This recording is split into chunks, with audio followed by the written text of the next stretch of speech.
Bonjour et bienvenue à tous. On consacre cette vidéo afin de vous montrer comment réaliser l'interface commande. Ce sera l'occasion de vous montrer comment réaliser les actions CRUD sur deux tables en même temps. Aussi, comment pouvoir manipuler les listes déroulantes sur nos interfaces. Et c'est parti! On va ici sur la base de données, vous allez voir la table ligne de commande qui a une relation avec la table commande sur le champ ID commande et la table article sur le champ ID article. Donc ici, on va procéder comme on a fait pour les autres interfaces.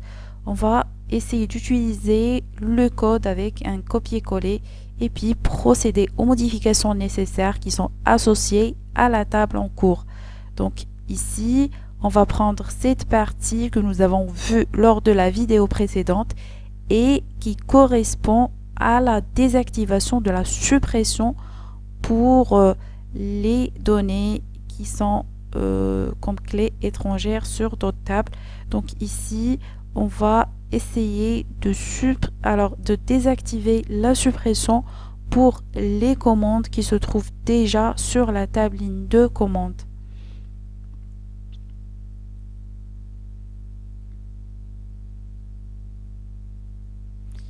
Alors sur notre query ici, nous allons faire un select sur le ID commande qui se trouve sur la table commande et puis nous avons ici une jointure avec la table ligne commande. Donc ça va nous renvoyer les commandes qui existent sur la table ligne commande. Donc on va les mettre sur une liste et puis comme on a vu sur la vidéo précédente, désactiver ces ID commandes afin de ne pas pouvoir les supprimer puisqu'ils existent déjà sur la table ligne de commande.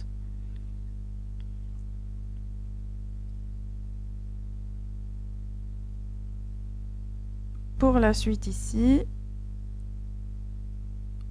on va essayer de programmer notre query select qui permet d'avoir les commandes qui se trouvent sur la table commande.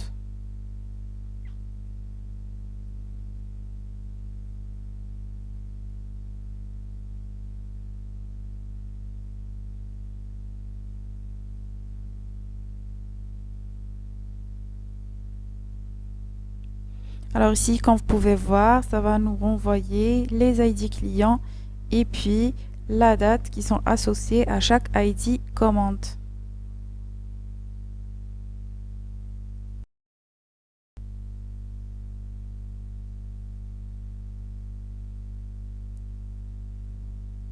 À ce niveau, afin de pouvoir afficher les lignes récupérées depuis notre requête préparée, il faudrait renseigner les mêmes noms des champs qui se trouvent sur la base de données. Sinon, comme je dis toujours, vous aurez des erreurs.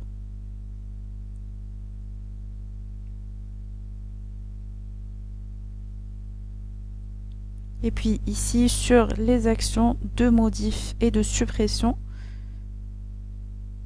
il faudrait mettre comme paramètre ID commande.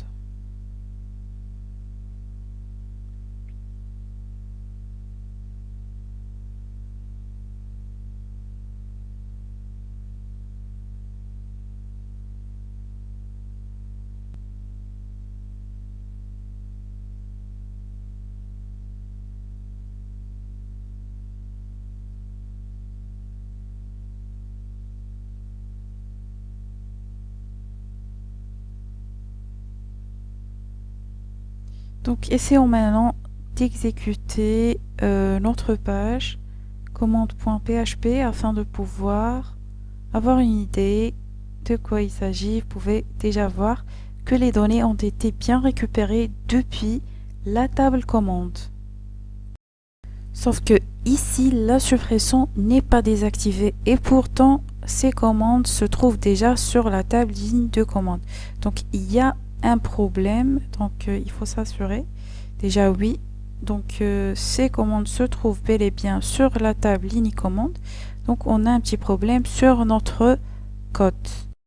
Il faudrait donc revenir vers la requête afin de voir est-ce que tout marche bien.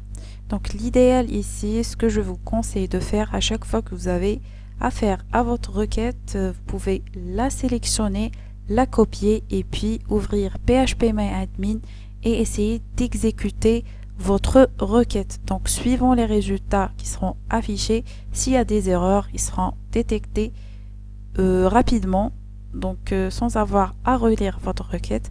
Donc c'est ce qu'on va faire là tout de suite pour voir déjà est-ce que notre point de départ était bien afin de relire la suite du code. Oups, une erreur disant que la table ligne commande n'existe pas. Donc du coup voilà, nous avons oublié un petit E sur ligne commande et c'était bien sûr la cause du résultat. Voilà, donc on va essayer de réexécuter ici notre page et comme vous pouvez voir, déjà la désactivation se porte sur les 3 ID puisqu'ils sont déjà utilisés sur la table ligne commande.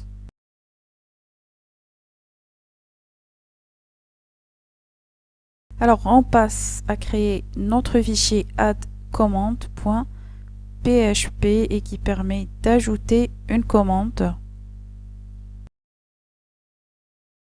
On va se référer de notre fichier add-client.php, on copie le contenu et puis on le colle et on procède aux modifs nécessaires.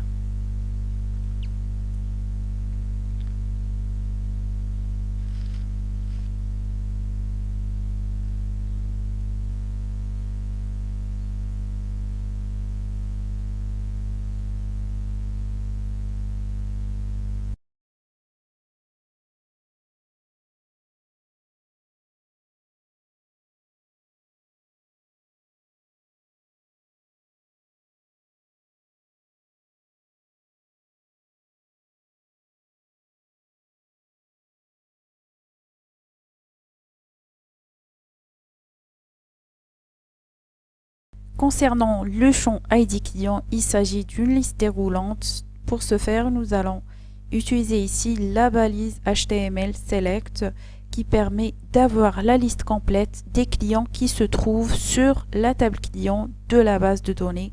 On va mettre ici l'attribut required afin qu'il soit obligatoire pour pouvoir valider notre formulaire.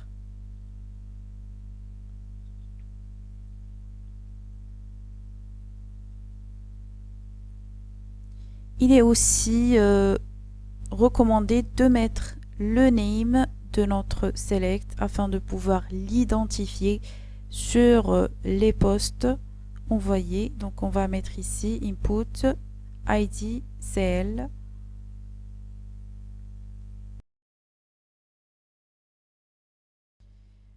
Nous aurons besoin maintenant de remplir notre liste déroulante par les ID clients qui figurent sur la table client de la base de données. Pour ce faire, nous allons créer notre requête select qui permet d'avoir les ID clients depuis la table client. Ensuite, nous allons essayer de parcourir le rendu par un for each imbriqué.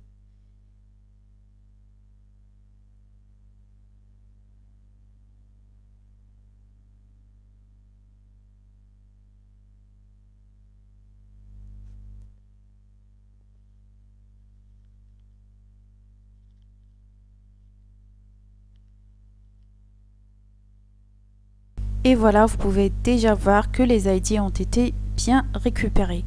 Maintenant, l'idéal est de pouvoir les récupérer à l'intérieur de la liste déroulante. Du coup, nous allons couper ce contenu et nous allons créer une balise option qui permet d'avoir les lignes de la liste déroulante.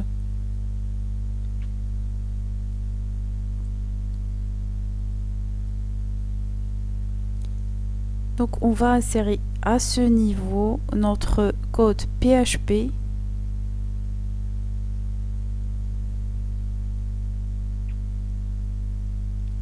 Et puis nous devrons créer nos balises options.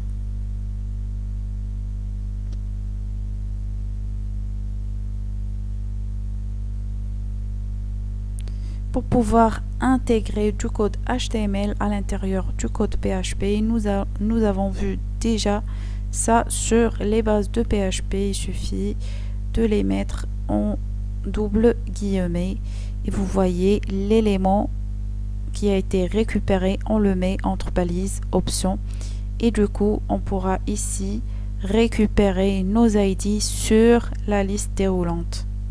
Afin de pouvoir identifier chaque option dans notre liste déroulante, nous devrons ajouter l'attribut value qui aura comme valeur notre variable $elements.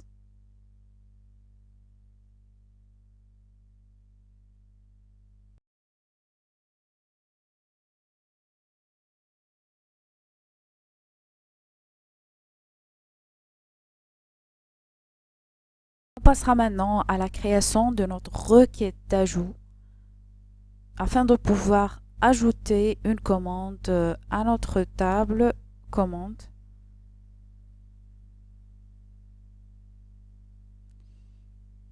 Alors déjà, il faudrait s'assurer que les noms sont bien écrits afin de pouvoir utiliser nos postes sans aucun problème. Donc, on va faire ici le test sur les postes envoyés.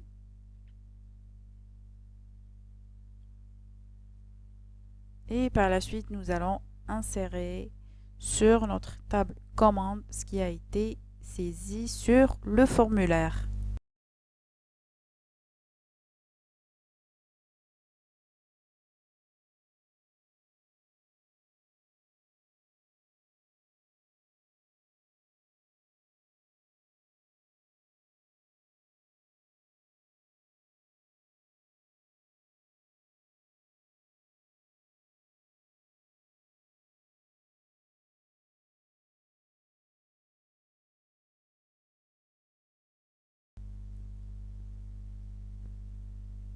Donc, on va essayer de tester notre requête d'ajout.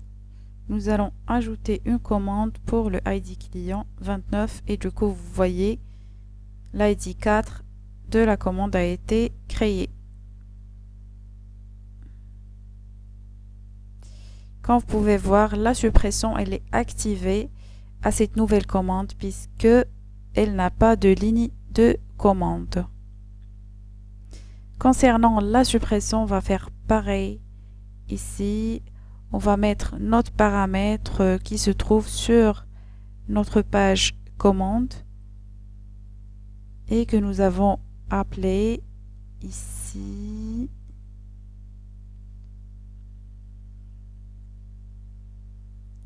CID CMT.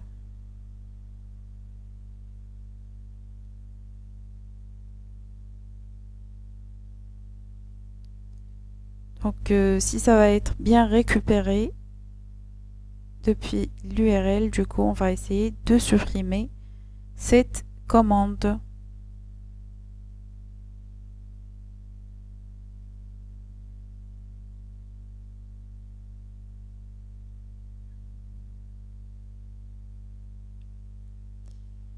Donc on va essayer de tester la suppression. Surtout, alors pour cette ligne, on clique sur supprimer et du coup la suppression a été faite. On s'assure sur la base de données et voilà, vous voyez que la commande 4 a été bel et bien supprimée. On passera par la suite à la création de notre fichier modif commande qui permet de modifier une commande. On va se référer ici de notre fichier modif client. On va essayer de tout copier et de mettre sur modif commande. Comme ça, nous aurons déjà la requête qui est prête et puis on essaiera d'effectuer les changements nécessaires.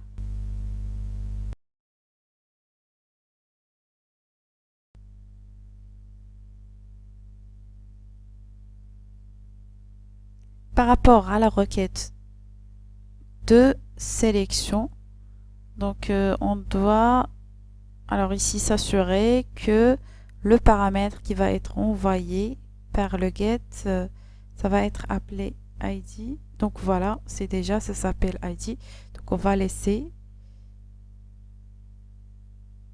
Alors ici ID et on change la table commande.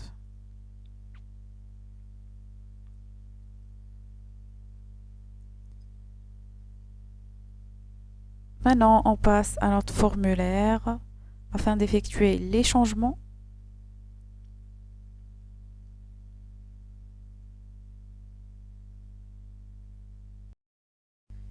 Nous avons ici le ID client, il s'agit d'une liste déroulante, donc on va essayer de copier cette liste depuis la page add commande, le label puis le select.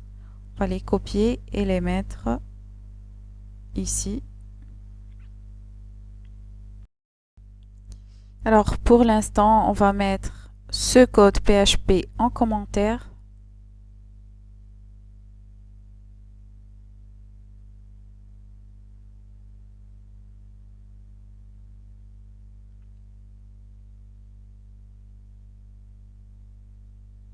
Puis on passe pour le reste des champs de notre formulaire qui est la date.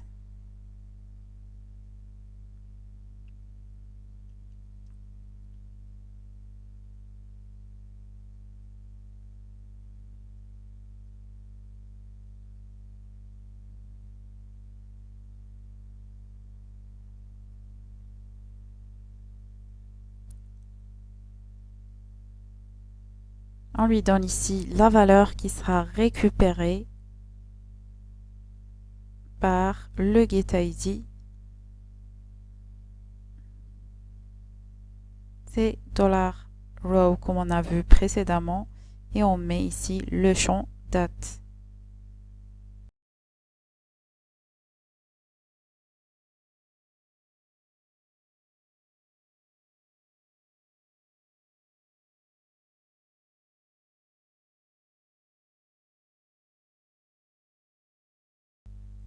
Alors ici, le champ caché sera ID commande et on lui laissera le name myID.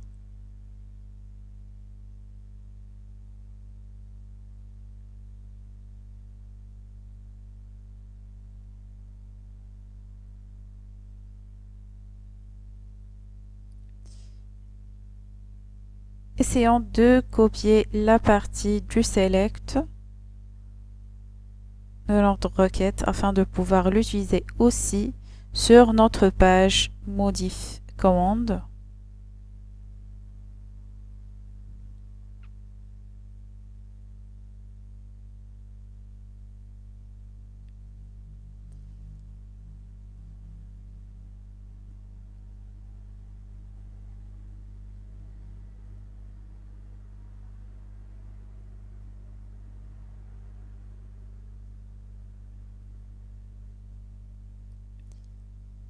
Donc ici, on va utiliser cette boucle afin de récupérer les ID clients. À ce niveau, le challenge que nous avons ici est de pouvoir récupérer sur une liste déroulante le ID client qui a été choisi d'être modifié. Du coup, on va faire le test sur notre $row ID client.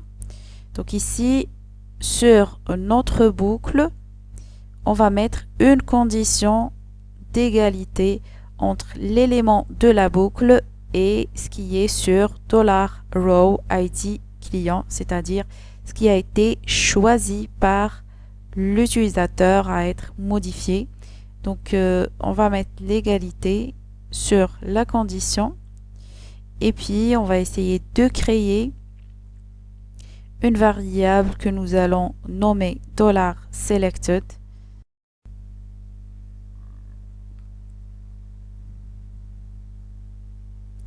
Elle aura comme valeur selected.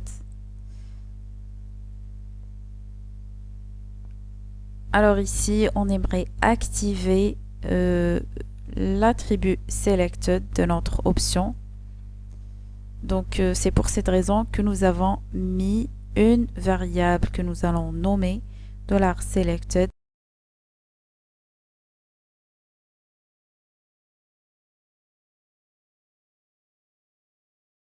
Sur la boucle for each ici, une fois l'élément de la liste coïncide avec celui qui a été choisi d'être modifié par l'utilisateur, l'option selected sera activée.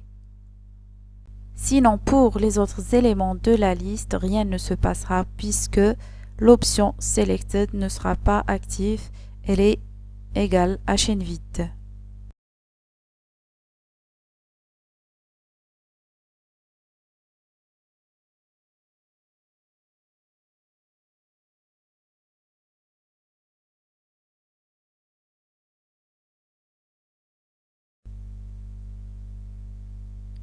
Donc on va choisir au pif une commande. Si c'est la commande 3, alors elle a un client qui est 2 et c'est bien sélectionné parmi la liste des autres clients.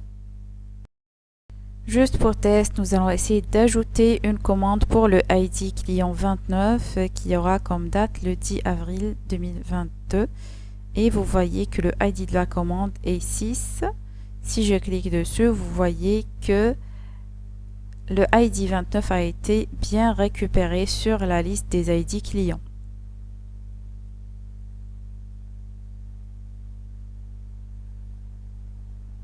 Donc jusque là, c'est bon.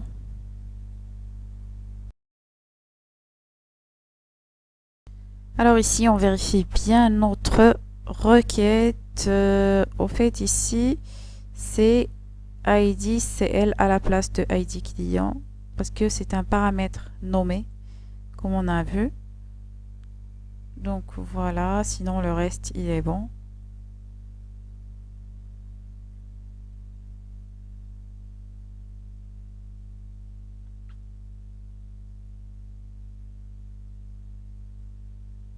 Toujours sur la commande 6, on va essayer de changer juste la date pour le moment. On va mettre le 8/5/2022. Et puis on va cliquer sur modifier. Vous pouvez voir que la date a été modifiée. Maintenant, on va essayer de changer aussi le ID client pour en choisir un autre.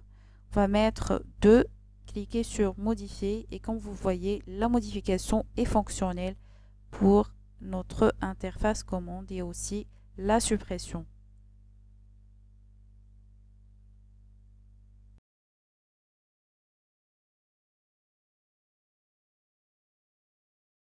Dans cette partie, nous allons essayer d'intégrer la table ligne commande sur la page d'accueil. Nous allons essayer d'afficher les données à partir de la table commande et de la table ligne de commande.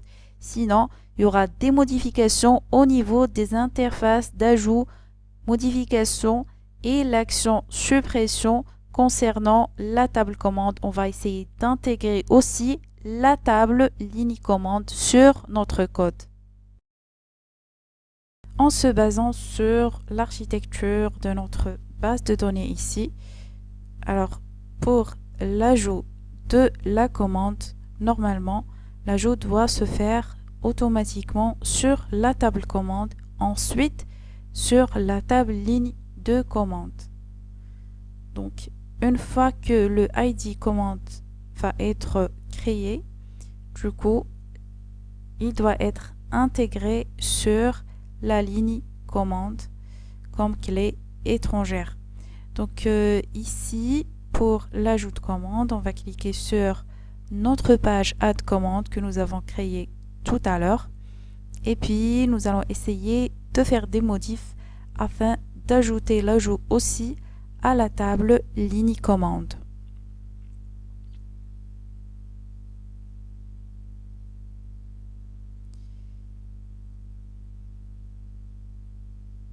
Donc ici, nous allons ajouter d'autres champs, à savoir le prix unitaire et la quantité. Donc ici, bien sûr, avec l'ID article qui doit être une liste déroulante de tous les ID figurant sur la table article. Alors ici, normalement, pour l'article, nous devrons avoir aussi une liste déroulante qui permet d'avoir tous les articles qui se trouvent sur la table article de la base de données.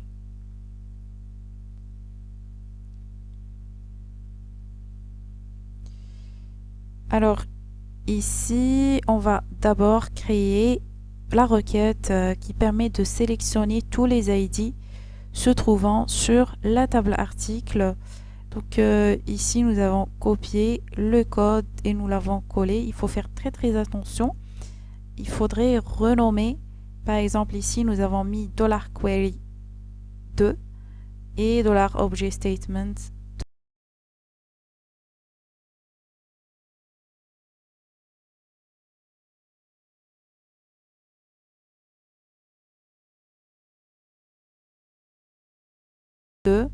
Donc sinon, on aurait écrasé la $query qui se trouve en haut.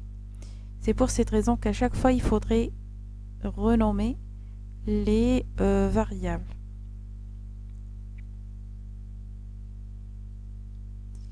Nous allons faire pareil que le ID client pour les articles. Donc ça va être une liste déroulante. On va coller ici. Alors à l'intérieur de for each, il faudrait faire appel à $objectStatement 2. D'accord, et puis voilà, donc on va essayer de voir est-ce que ça a vraiment récupéré les articles de 1 jusqu'à 8.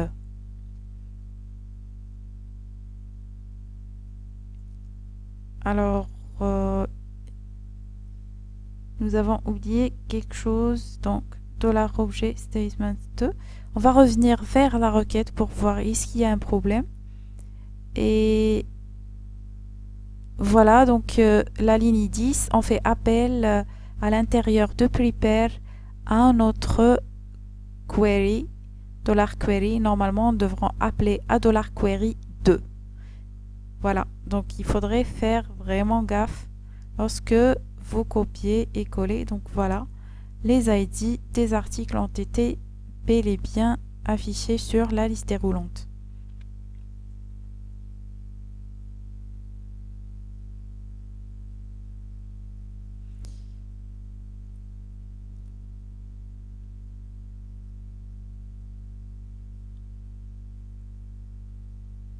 On revient ici vers la requête ajout. Nous devrons ajouter. Alors ici, on revient vers notre concepteur. Donc, une fois que notre ID commande est inséré à l'intérieur de la table commande, on doit faire une deuxième insertion de l'ID commande qui a été créée avec l'ID article qui a été choisi et puis la quantité. Alors ici, si on revient vers notre concepteur de base de données, donc vous allez déjà voir les champs à l'intérieur de chaque table et puis on devrait commencer par une insertion déjà sur la table commande. Ensuite, on passe à une insertion sur la table ligne de commande.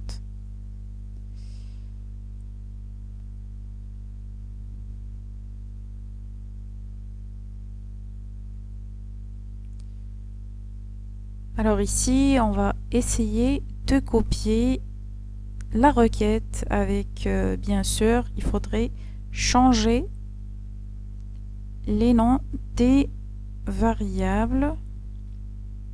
Sinon, nous aurons un écrasement. Donc ici, on va mettre ligne commande et puis renseigner les champs qui vont être insérés. Nous avons déjà ID article, ID commande et quantité. On laisse ici notre paramètre nommé ID commande à $post vide jusqu'à maintenant, jusqu'à ce qu'on trouve comment essayer de récupérer la valeur qui va être insérée sur notre champ ID commande de la table ligne commande.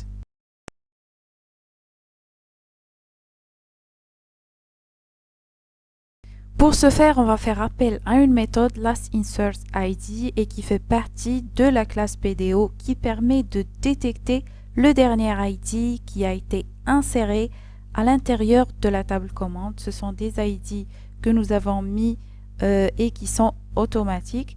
Donc, on va essayer de récupérer cette valeur à l'intérieur d'une variable que nous créons nous-mêmes qui s'appelle $ID commande. Donc, c'est cette variable que nous allons mettre comme valeur à notre paramètre nommé IDCMT. Donc, si, pour résumer ici, nous allons insérer une commande en premier, nous allons récupérer le ID automatique qui a été inséré pour notre commande et puis nous allons l'utiliser afin de l'insérer avec l'ID article sur notre table. Ici, nous allons faire un petit test. Nous allons choisir le ID 28, le ID article 4, une quantité et une date et nous allons cliquer ici sur ajouter. En premier, une commande qui est la commande 20 a été créée. Sur la base de données, vous voyez l'ID article 4 avec ID commande 20 et la quantité. Donc si on clique sur ID commande 20 qui est ici, donc ça va nous renvoyer ici sur le client 28 que nous avons choisi. Afin de pouvoir programmer la suppression d'une commande, on va enlever la condition de désactivation ici et on fera ici de même pour l'ajout. Afin de pouvoir supprimer une commande, la suppression se portera d'abord sur la table ligne de commande, ensuite sur la table commande.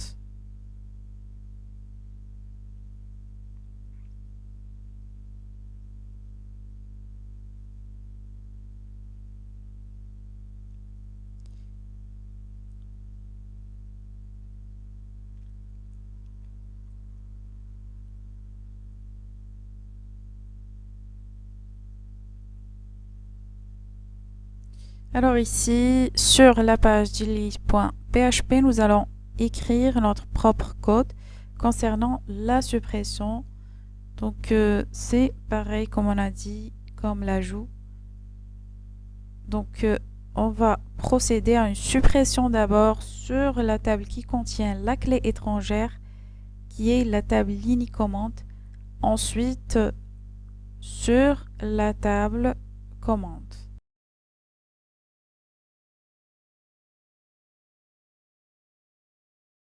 Nous allons commencer par la création d'une requête qui permet de supprimer toutes les lignes de commande qui ont le ID commande choisi d'être supprimé. Ensuite, passer à la table commande et supprimer le ID commande en question.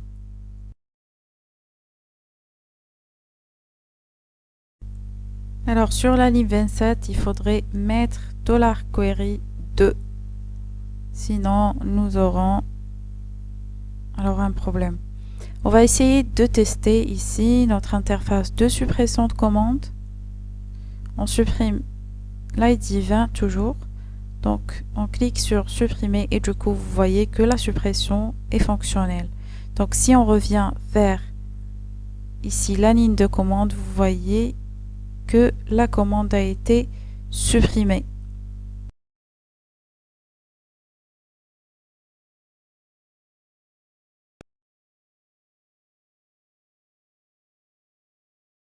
En ce qui concerne la modif, on va commencer par la faire sur la table commande à propos du ID commande en question. Ensuite, on réalisera la modif sur la table ligne commande avec bien sûr le ID commande en question.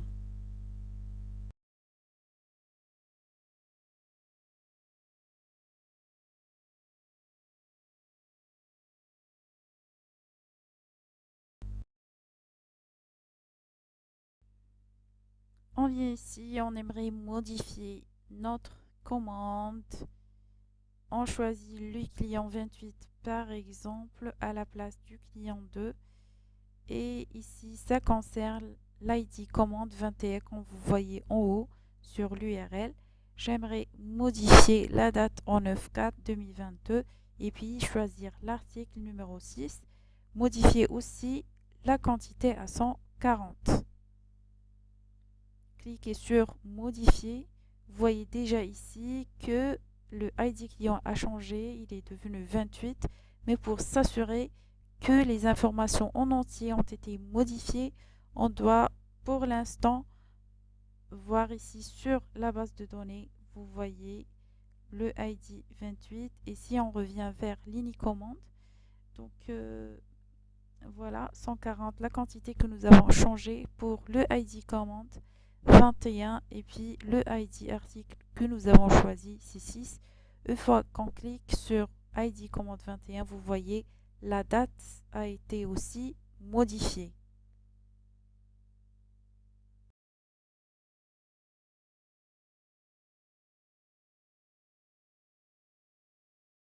Afin d'afficher les informations concernant les commandes sur notre page d'accueil, on ouvre ici index.php, on écrit notre requête qui permet de faire la jointure entre les deux tables commande et ligne de commande. Donc on pourra à partir de notre requête récupérer les informations qu'on aimerait afficher sur notre page d'accueil.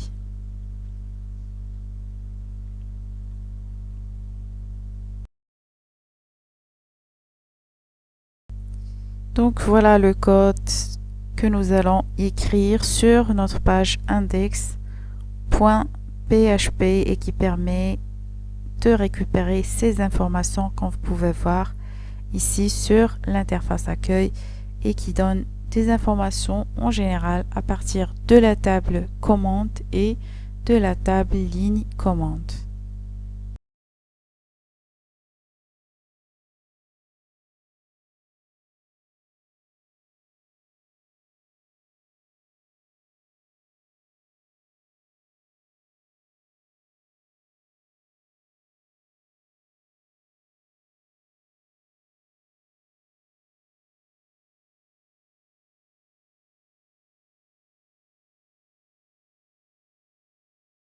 Donc voilà, notre vidéo touche à sa fin. Pour m'encourager davantage à créer du contenu, n'oubliez pas de vous abonner à la chaîne, d'activer la cloche et de partager le contenu avec vos amis. Je vous dis à très bientôt.